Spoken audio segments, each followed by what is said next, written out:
The White House did not list abortion as one of President Joe Biden's main talking points at the State of the Union tonight. However, the topic is still ever present.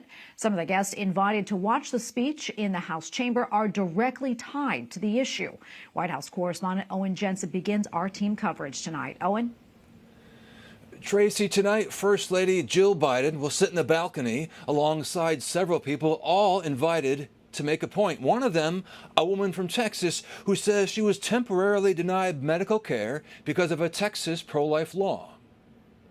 When President Joe Biden speaks tonight, he'll face a divided Congress, which is why the White House says the president will promote his so-called unity agenda. A preview of the State of the Union says the president wants to end cancer as we know it, tackle the mental health crisis, and support America's veterans. In the Biden administration's view, that includes offering abortion counseling and, in certain cases, abortions to pregnant veterans and VA beneficiaries. But pro-life advocates stand ready to fight. The abortion lobby has not backed down, and the fight is not over.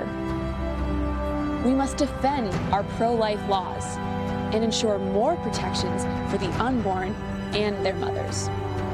We will not cease until we change hearts and minds. When it comes to the economy, President Biden told us he takes no blame for inflation. His economic advisor added yesterday, the principal drivers of inflation have been the pandemic globally and subsequent shocks to the system, the most significant of which was the war in Ukraine.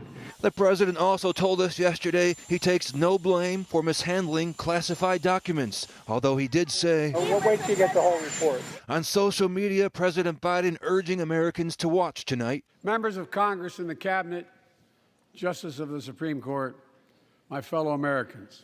And immediately following, with the Republican response, former White House Press Secretary Sarah Huckabee Sanders, who was recently sworn in as governor of Arkansas. She said she wants to contrast the GOP's optimistic vision for the future against the failures of President Biden and the Democrats, and defend our freedom against the radical left. Now, President Biden had nothing on his public schedule today. Obviously, he's been getting ready for his speech tonight. The White House says President Biden will also address the opioid epidemic, gun violence, and police reform, among other topics. At the White House, Owen Jensen, EWTN News Nightly.